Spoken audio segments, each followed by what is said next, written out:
क्या दिन आ गए हैं। एक अकेली बॉलीवुड फिल्म ने पूरे एंटी इंडिया लॉबी को ऐसी एसिडिटी करवा दी है जिससे ना वो कुछ निगल पा रहे हैं ना ही कुछ उगल पा रहे हैं। क्योंकि पहली बार किसी मेन स्ट्रीम इंडियन फिल्म ने पाकिस्तान के घिनौने चेहरे को उसी असलियत के साथ दिखाया है जिसे इन लोगों ने सालों तक छुपा कर रखा था। जिनको ज्यादा नहीं पता ना उनको बता देता हूँ कि बेसिकली अभी बीबीसी वाले ना खुद पाकिस्तान पहुंच गए हैं। पता है क्यों?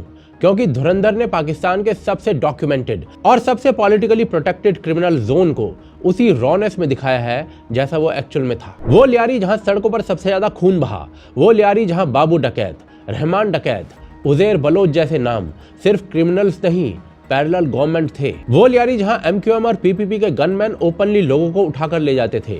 वो लियारी जहां आईएसआई ने गैंग नेटवर्क्स को अपने भारत के खिलाफ इस्तेमाल किया। ये सब कुछ धुरंधर में खुलकर दिखाया गया है और ये बीबीसी से लेकर पाकिस्तानियों को बिल्कुल पसंद नहीं आ रहा है। बस फिर क्या था, बीबीसी ने तुरंत माइक्रोफोन उठाया, लियारी पहुंचा, 2-4 लोगों से बात की और पूरी दुनिया के सामने घोषणा कर दी कि लियारी तो बदल चुका है, यहाँ तो बच्चे फुटबॉल खेलते हैं, अब क्राइम नहीं होता यहाँ पर। लियारी का जो पहले वाला रूप था वो वही दिखाया जाता है, उसी को हाईलाइट किया जाता है। लेकिन अभी लियारी में मैं कहती हूँ लोग आए देख के लियारी में माशाल्लाह फुटबॉल है, गर्ल्स जो है बॉक्सिंग कर रही हैं। उस रोज शहर में मजमूई तौर पर 50 से ज्यादा अफराद हलाक हुए थे, लेकिन आज शहर की सबसे बड़ी कबाड़ी मार्केट में कारोबारी सरगर्मियां मामूल के मुताबिक जारी हैं। बीबीसी ने बेसिकली ये दिखाया कि धुरंधर जैसी फिल्मों की बात मत मानिए, ये तो फर्जी बातें कर रहे हैं। अब पूरा लियारी जो है वो ब्राजील बन चुका है, यहाँ पर बिकिनी पहनकर लड़कियां घूम रही हैं।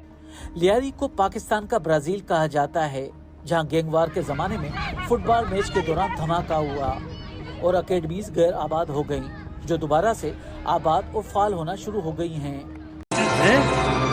क्या? ये क्या बक रहे हो मादर?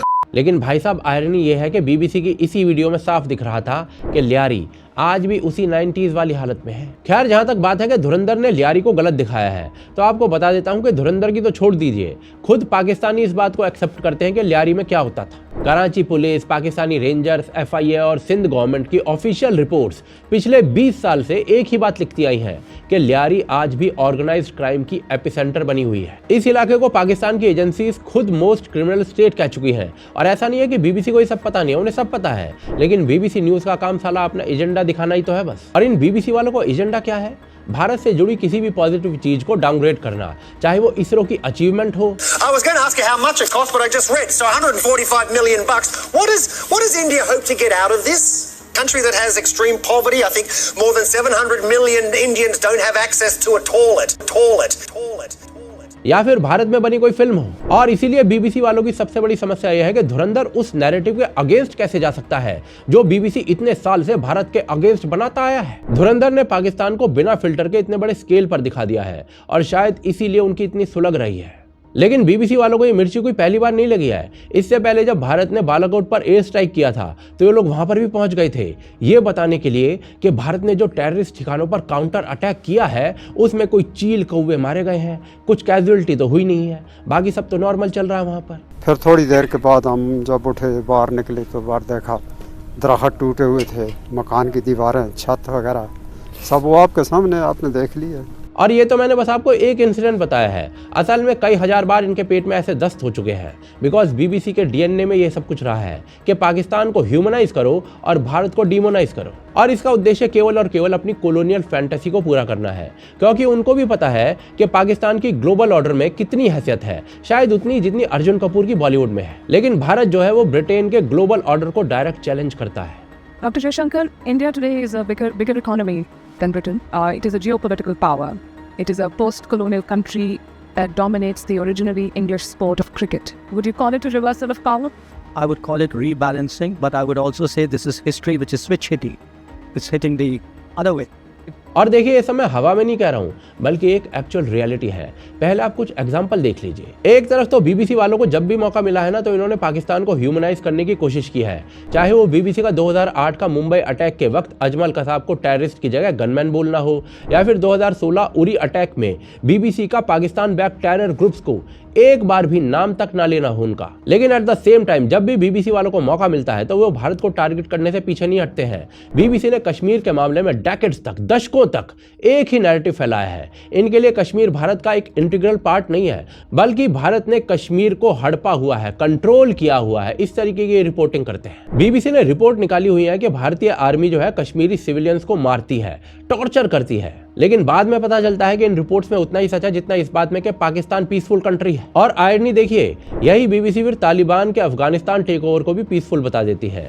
सेम ऐसे ही जब आर्टिकल 370 हटाया जाता है तो बीबीसी ने 48 घंटे तक कॉन्टिन्यूअस नेगेटिव स्टोरीज छापी हैं इस मुद्दे के ऊपर। और इसमें भी आयरनी देखिए, उसमें एक भी बार कश्मीर में जो पाक बैक टेरर ग्रुप्स हैं उनका मेंशन तक नहीं किया था इन्होंने। सेम ऐसे ही सीएए और एनआरसी के टाइम पर पूरा प्रोपेगेंडा चलाया था। और यही नहीं, राम मंदिर को बीबीसी कंट्रोवर्शियल टेंपल कहती है। इवन पहलगाम टेरर अटैक में जब पाकिस्तानी टेररिस्ट ने कई भारतीयों को मार दिया था, तब बीबीसी वाले इन्हें कॉल आउट करने के बजाय इन्हें मिलिटेंट बोल रहे थे। सेम ऐसे ही लेस्टर अटैक में बीबीसी ने इस्लामिस्ट मॉब्स को विक्टिम और हिंदूज को ही एग्रेसर दिखा दिया था। बीबीसी का एंटी हिंदू चेहरा किसी से भी छुपा नहीं है। उन्होंने ना जाने कितने आर्टिकल छापे हैं हिंदू फेस्टिवल्स को डिमोनाइज करते हुए। इनके लिए कुंभ तो कोरोना सुपर स्प्रेडर है, लेकिन मुहर्रम के प्रोसेशंस या फिर ईद की गैदरिंग्स, उस पर इनके पास सेम एनर्जी नहीं आती है। इनफैक्ट इनसाइड यूके की 2024 की रिपोर्ट के अकॉर्डिंग बीबीसी ने पिछले 1000 आर्टिकल जो लिखे थे उनमें से 300 से ज्यादा एंटी हिंदू और एंटी इंडिया बायस के साथ लिखे थे। यानी हर 10 में से 3 आर्टिकल इनके प्रोपेगेंडा ही होते हैं।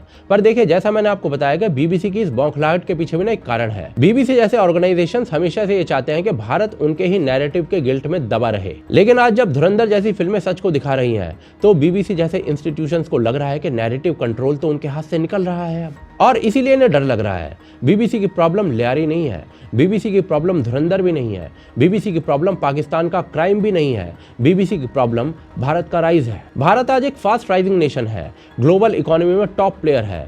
इंडियन स्टार्टअप्स की जो वैल्यूएशन है वो यूके की टॉप कंपनीज से भी ऊपर जा रही है। वर्ल्ड बैंक, IMF, OECD सब ने कंफर्म किया है कि 2024 से 2030 तक भारत दुनिया की फास्टेस्ट ग्रोइंग मेजर इकोनॉमी रहेगा। इसमें किसी को कोई शक नहीं है। UNDP के ह्यूमन डेवलपमेंट ट्रेंड्स रिपोर्ट्स में भी भारत के social indicators fastest improving category में आए हैं। आतंकवाद की घटनाएं साल 2000 की तुलना में 90% कम हो चुकी हैं और पॉलिटिकल स्टेबिलिटी जो है वो हाईएस्ट है साउथ एशिया में। भारत का जेनजी दुनिया का सबसे टेक ड्रिवन यंग पॉपुलेशन है।